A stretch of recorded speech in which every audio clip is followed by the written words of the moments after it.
This is an NP-F battery that has a battery gauge and can be charged via USB. I was sent this to review for free. If you wanted to purchase it, it would cost you $35. I have seen a 20% off coupon on it, so you might be able to get a little bit cheaper than that. So in the box, we have this plastic carrying case that comes with the battery, has a USB A to C charging cable, has a little instruction booklet here.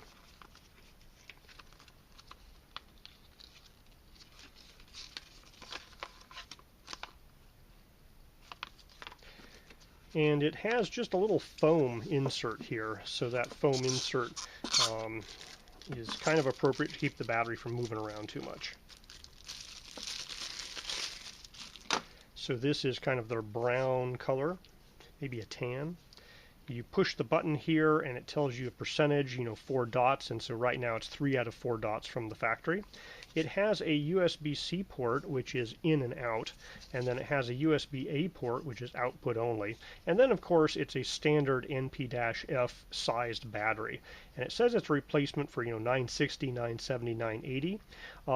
The specification plate says 7.4 volts, 8.8 amp hours, 65 watt hours. So we're going to charge this guy up fully, and then I'll see how long it runs my little 20-watt light. So I've plugged this into a USB-C power delivery charger via a meter, and it is charging at the 5-volt rate at almost 2 amps. So it's basically charging at 10 watts. So, it's not negotiating a higher voltage. It's not doing any higher than 2 amps. So it looks like 10-watt charging via the USB-C in-out port. And so if this is a 65 watt-hour battery, it's going to take at least 7 hours to charge this up. So, the charging rate is reasonable, but not at all speedy. So I plugged this guy into the output, the USB-A port, and I'll put a 5-volt load on that. So it is not able to provide 3 amps out.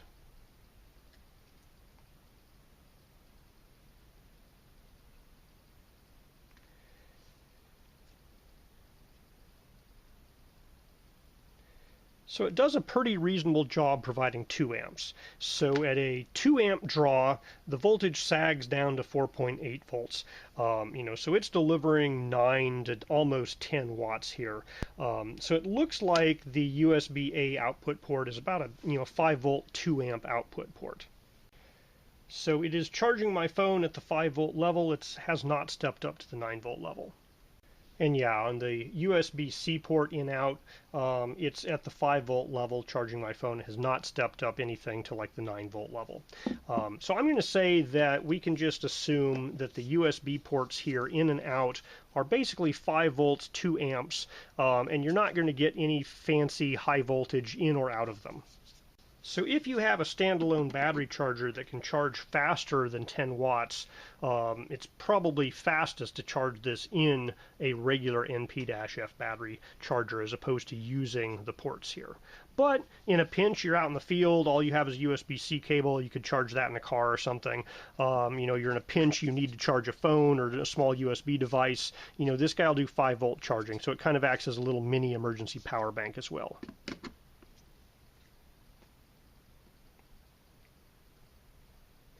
So here my smart charger is putting 20 watts into the battery. So I can basically double the charging speed by using a smart charger. Alright, so this guy is accepting a little less power. It's down to a 15 watt rate. The battery charger thinks it's almost completely done. We're going to wait until it's completely full and the battery charger stops putting electricity into it. Alright, this battery is fully charged. If I take it out of the charger and put it back in, it won't even put any more in. So we're going to run this guy down with my 20 watt light with a time-lapse camera and see how long it powers that light. Okay, it is starting at 11:49 a.m. and we are going to see how long that guy goes. So the battery checking thing here is also showing full charge with 4 dots. Alright, it's 2:29 and this guy is still going strong, although it should be getting close to the end of its runtime. We're down at a single dot on the check display here.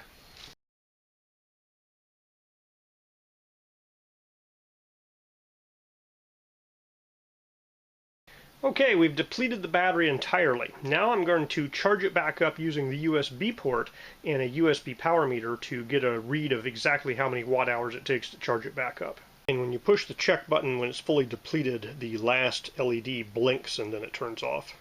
Okay, this guy's charging at 5 volts, 1.92 amps, so about 9.4 watts. If it is a 65 watt hour battery, charging at less than 10 watts is going to take at least 7 hours to finish charging. So we've reset the watt hour counter, and overnight we will see how much power it takes to charge this guy up. Okay, this guy fully charged up overnight. Now it's still drawing anywhere between 0.2 and 0.5 watts, so it probably has had 4 or 5 hours at half a watt. So I'm going to say there's probably 2 or 3 extra watt hours on this timer. So it says 73 watt hours, so it definitely drew more than the nameplate 65 watt hours. Given the amount of time it ran my light, I think that 65 watt hour capability is accurate. It definitely took more than that to charge it back up. So as a double check on the watt hour capacity, I am now drawing it back down using a 5 volt USB load at about 2 amps. So we are drawing basically 10 watts out of this guy. Now, if it was 65 watt hours and it could just provide 65 watt hours, we'd expect this to go for 6.5 hours. But this battery has a circuit on top that is converting between the actual battery voltage, which is like 7.4 to 8 volts, down to the 5 volt USB. So there's significant conversion efficiency losses there. So I'm going to suspect this guy's probably going to be able to provide maybe 55 to 60 watt hours out, and so we'll get a kind of a lower bound capacity on the battery capacity by how much it can put out. So far this guy's delivered 27 watt hours, and it is showing 2 out of 4 dots on its little battery meter. Okay, that guy is shut down. Right, according to the meter, it delivered 52 watt hours before it shut down. So that's pretty reasonable for a claimed 65 watt hour battery going through the losses of the voltage step down circuitry. Now my smart battery charger, when I plugged it in, actually says it still has 31% left. And that might be that the circuitry here that does the USB ports will cut off the power from the battery a little bit early to kind of save the battery, as opposed to like the lights when you just plug it in directly to the lights and they have access directly to the battery. Now right now we have a single dot on this meter. Okay, I've been impressed by this guy. It is a very functional NP-F battery.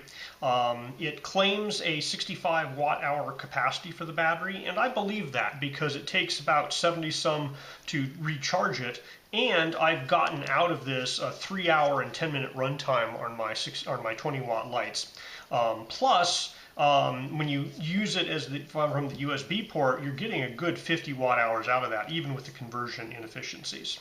So it does have the USB-C charging in or out, and then a 5 volt USB-A port out here. Both of these ports are limited to about 5 volts and 2 amps, so it's not like a super powerful USB-C power bank here, but as an accessory thing where you can charge a cell phone or something small from a 5 volt outlet, it's nice to have that. If you're in a pinch, you don't have a normal charger, you can plug in an USB-C, it'll charge at 10 watts. It's a reasonable charging rate. I've seen a few batteries that can charge at 20 watts via USB-C port instead of 10 watts, but if you're normally charging with the port here and just plugging it into a charger, the charging rate on the USB port really doesn't matter. So very functional, meets the specifications, runs things for the amount of time you'd expect one of these batteries to run things for.